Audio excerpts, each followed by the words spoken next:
Halo semuanya, bagaimana kabar hari ini? Kita bertemu lagi ya. Hari ini kita akan membicarakan tentang jaringan meristem dan juga epidermis. Jaringan meristem adalah jaringan yang muda, artinya jaringan yang masih aktif membelah.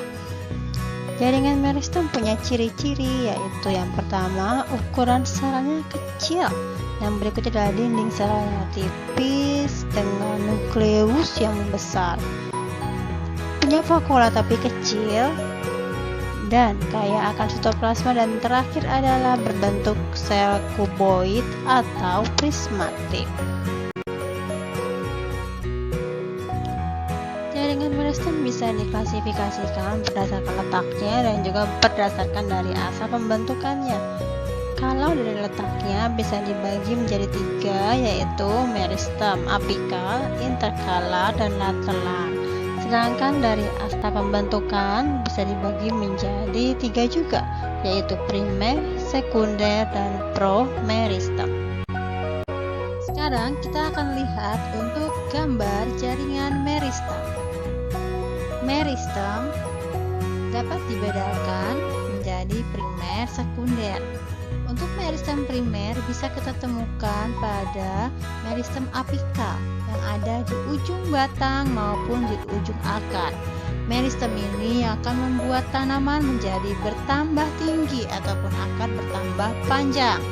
Untuk meristem sekunder yaitu meristem lateral yang berupa kambium yang akan membuat batang menjadi bertambah tebal. Ini adalah gambar meristem apikal yang bisa terlihat secara mikroskopis. Meristem apikal ada yang di ujung situ ya, terlihat semuanya, dengan ada prokambium yang nantinya akan berkembang menjadi kambium.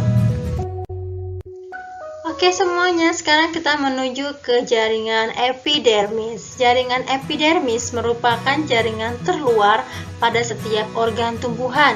Terdapat pada organ akar, batang, daun, dan bunga.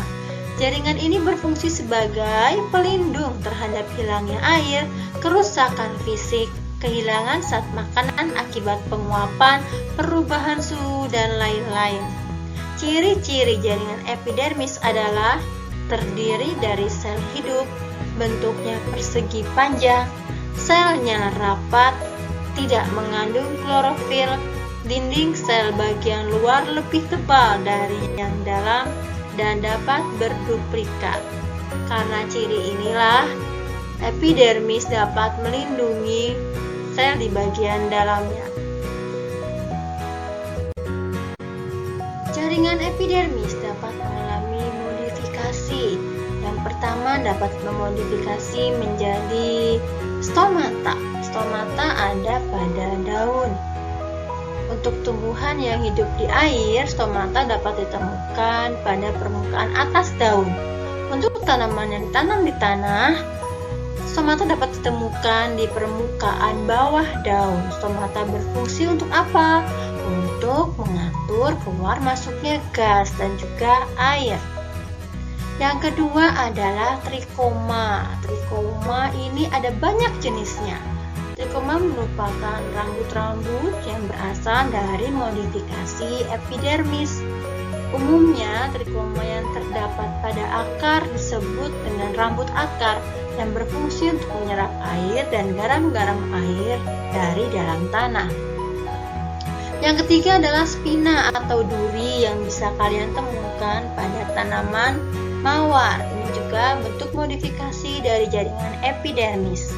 Yang keempat adalah filamen atau sel mati. Ini bisa kamu lihat di tanaman anggrek.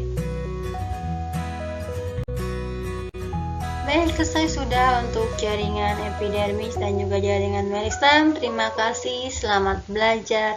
Tuhan memberkati kalian.